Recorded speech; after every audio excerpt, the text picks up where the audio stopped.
नमस्कार मित्रों, जैसा कि आज दिनांक 27/12/2023 को बीए थर्ड सेमेस्टर एग्जामिनेशन 2023-24 के अंतर्गत पेपर कोड HIS 202 इतिहास विषय यानी हिस्ट्री, पेपर का नाम था हिस्ट्री ऑफ मॉडर्न इंडिया 1857 से 1950 AD।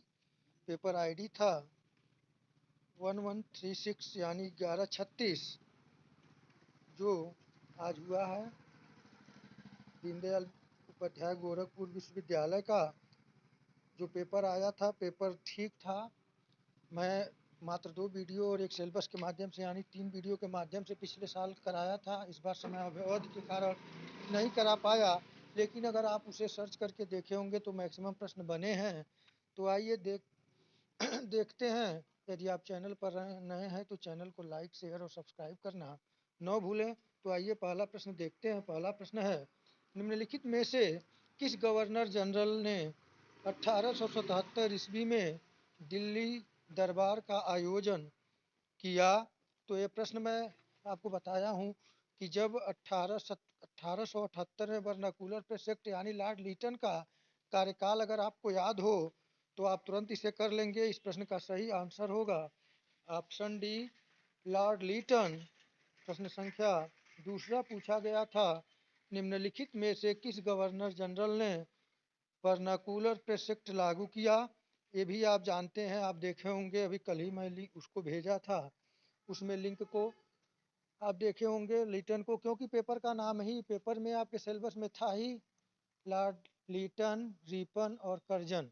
तो यहाँ से प्रश्न आने ही थे, मैं बता भी दिया था आपको। देखें तो vernacular press act Lord Lytton यही लागू किया था। क्यों किया था? भारतीय समाचार पत्रों पर प्रतिबंध लगाने के लिए। प्रश्न संख्या तीसरा पूछा गया था, निम्नलिखित में से किस गवर्नर जनरल के कार्यकाल में प्रथम अकाल आयोग नियुक्त हुआ? तो इस प्रश्न का सही आंसर है ऑप्शन सी, लॉर्ड लीटन। प्रश्न संख्या 4 पूछा गया था, देखिए लगातार लॉर्ड लीटन अगर आप पढ़े होंगे तो लगातार प्रश्न वहीं से बना है। गवर्नर जनरल के रूप में लॉर्ड लीटन का कार्यकाल कब से कब तक था? तो इस प्रश्न का सही आंसर है ऑप्शन है 1876 से 1880। आइए अगले प्रश्न को देखें। प्रश्न संख्या 5, हंटर आयोग निम्नलिखित में से किस विषय से संबंधित था? ये भी प्रश्न में शिक्षा के विकास के अंतर्गत उसमें दिया था। इस प्रश्न का सही आंसर होगा ऑप्शन सी, शिक्षा से।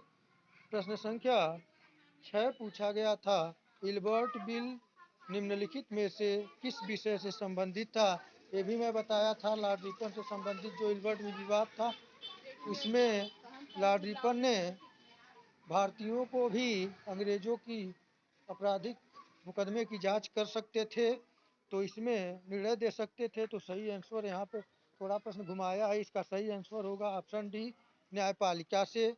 प्रश्न संख्या 7 पूछा गया था, निम्नलिखित में से किसे स्थानीय स्वशासन का जनक माना जाता है? तो इस प्रश्न का सही आंसर होगा ऑप्शन डी, लॉर्ड रिपन। प्रश्न संख्या 8, भारतीय राष्ट्रीय कांग्रेस की स्थापना निम्नलिखित में से किस गवर्नर जनरल के काल में हुई थी? ये भी मैं 1857 के विद्रोह के बाद में मैं जब भारतीय राष्ट्रीय कांग्रेस की स्थापना से संबंधित चीज़ें बता रहा था वहाँ बताया हूँ, आप देख लें। प्रश्न संख्या यहाँ 8 का डी होगा, डफरिन। प्रश्न संख्या 9 पूछा गया था, तृतीय आंग्ल बर्मा युद्ध कब हुआ था? इस प्रश्न का सही आंसर जो होगा आपका वह होगा ऑप्शन बी। प्रश्न संख्या 10 पूछा गया था आपसे, निम्नलिखित में से किस अधिनियम के द्वारा प्रतिवर्ष 1 लाख रुपए शिक्षा पर खर्च करने की व्यवस्था भारत में की गई थी? तो इस प्रश्न का सही आंसर होगा 1813 के चार्टर यानी कि 10वें का, ये ऑप्शन सही है। प्रश्न संख्या 11 पूछा गया था, अखिल भारतीय मुस्लिम लीग की स्थापना कब हुई? तो इस प्रश्न का सही आंसर है ऑप्शन डी, 1906 ईस्वी में ढाका में हुआ था। प्रश्न संख्या 12 पूछा गया था, लॉर्ड लीटन ने भारतीय शस्त्र अधिनियम किस वर्ष पारित किया? तो इस प्रश्न का सही आंसर होगा ऑप्शन सी 1878 ईस्वी। प्रश्न संख्या 13 पूछा गया था आपसे कि निम्नलिखित में से किस गवर्नर जनरल ने वर्नाकुलर प्रेस एक्ट को समाप्त किया? देखिए, अभी इसके पहले पूछा था किसने लागू किया, तो लीटन ने लागू किया, रिपन ने बंद किया। तो देखिए यहाँ पे बी ऑप्शन सही है, लॉर्ड रिपन। रिपन ने वर्नाकुलर प्रेस एक्ट को बंद कर दिया। प्रश्न संख्या 14 देखें, 14 पूछा गया था रॉबर्टसन कमीशन निम्नलिखित में से किस विषय से संबंधित था? तो इस प्रश्न का जो सही आंसर होगा वह होगा ऑप्शन बी, सेना से। आइए अगला देखें, प्रश्न संख्या 15 है, किस गवर्नर जनरल के कार्यकाल में रेलवे बोर्ड की स्थापना हुई? तो रेलवे बोर्ड की स्थापना 1905 में हुई थी। इस प्रश्न का सही आंसर होगा ऑप्शन डी, लॉर्ड कर्जन। प्रश्न संख्या 16 पूछा गया था लॉर्ड कर्जन द्वारा नियुक्त विश्वविद्यालय आयोग का अध्यक्ष कौन था? तो इस प्रश्न का सही आंसर होगा option A, sir Thomas Raleigh. प्रश्न संख्या 17 पूछा गया था भारत के वायसराय के रूप में सबसे लंबा कार्यकाल किसका था? तो इस प्रश्न का सही आंसर है ऑप्शन सी, लॉर्ड हार्डिंग। प्रश्न संख्या 18 आपसे पूछा गया था भारतीय पुरातत्व सर्वेक्षण की स्थापना किस गवर्नर जनरल के कार्यकाल में हुई? तो इस प्रश्न का जो सही आंसर होगा वह होगा ऑप्शन बी, लॉर्ड कर्जन। देखिए प्रश्न सब बने हुए हैं, मैं कराया हूँ। आगे प्रश्न दिया है भारतीय पुरातत्व का जनक किसे कहा जाता है? सही आंसर होगा ऑप्शन ए, अलेक्जेंडर कनिंघम को। प्रश्न संख्या 20 है, निम्नलिखित में से किस गवर्नर जनरल ने अफगानिस्तान के प्रति अग्रगामी नीति को अपनाया? इस प्रश्न का सही आंसर होगा ऑप्शन सी, लॉर्ड लीटन। प्रश्न संख्या 21 पूछा गया था किसने भारत में कर्जन के प्रशासन की तुलना औरंगजेब से की थी? तो इस प्रश्न का सही आंसर है ऑप्शन बी, जी के गोखले, गोपाल कृष्ण गोखले।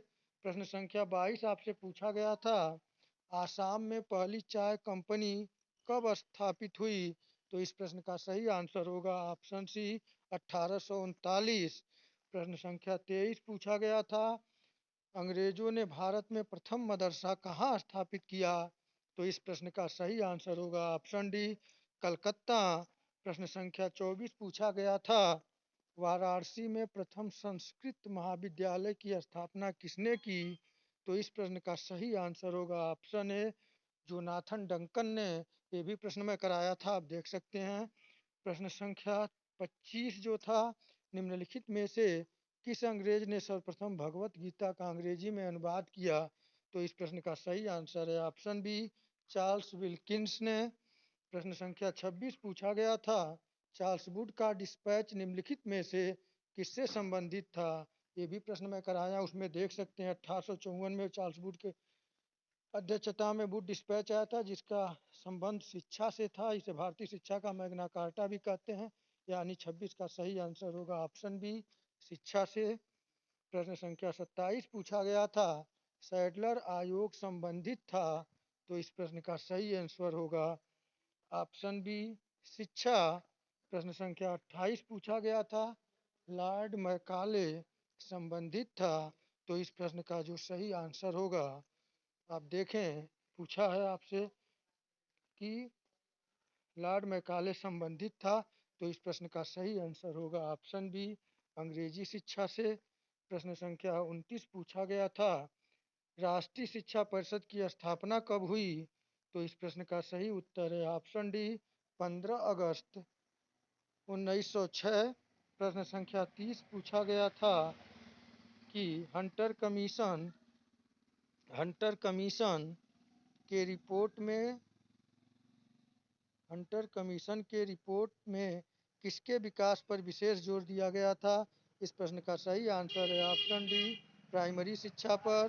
प्रश्न संख्या 31 पूछा गया था किसके कार्यकाल में भारत में अंग्रेजी शिक्षा प्रारंभ हुई? सही आंसर है option A, Lord William Bentinck. प्रश्न संख्या 32 पूछा गया था बंगाल को विभाजित करने वाले गवर्नर जनरल का नाम क्या था? सही आंसर है ऑप्शन ए, लॉर्ड कर्जन। 1905 में बंगाल का विभाजन किया था। प्रश्न संख्या 33 पूछा गया था, बंगाल विभाजन के समय बंगाल का लेफ्टिनेंट गवर्नर कौन था? तो इस प्रश्न का सही आंसर होगा option B, sir Andrew Fraser. प्रश्न संख्या 34 पूछा गया था, बंगाल विभाजन के पश्चात कौन सा आंदोलन प्रारंभ हुआ? इस प्रश्न का सही आंसर है ऑप्शन सी, स्वदेशी आंदोलन। प्रश्न संख्या 35 पूछा गया था, भारत सरकार अधिनियम 1919 को अन्य किस नाम से जानते हैं? इस प्रश्न का सही आंसर होगा ऑप्शन बी, मॉन्टेग्यू चेम्सफोर्ड सुधार। प्रश्न संख्या 36 पूछा गया था, भारत की तरफ किसके विस्तार के डर से 19वीं सदी का भारत अफगान संबंध प्रभावित था? तो इस प्रश्न का जो सही आंसर होगा वह होगा ऑप्शन डी, रूस। प्रश्न संख्या 37 पूछा गया था, अखिल भारतीय मुस्लिम लीग की स्थापना कहाँ हुई? तो इस प्रश्न का सही आंसर है ऑप्शन सी, ढाका में। प्रश्न संख्या 38 पूछा गया था, अखिल भारतीय मुस्लिम लीग का पहला अध्यक्ष कौन था? इस प्रश्न का सही आंसर है ऑप्शन ए, आगा खां। प्रश्न संख्या 39 पूछा गया था, प्रथम फैक्ट्री अधिनियम किस वायसराय के काल में पारित हुआ? तो इस प्रश्न का सही आंसर होगा ऑप्शन सी, लॉर्ड रिपन। प्रश्न संख्या 40 पूछा गया था, all India trade union Congress कब स्थापित हुई? तो इस प्रश्न का सही आंसर है ऑप्शन डी, 1920 में।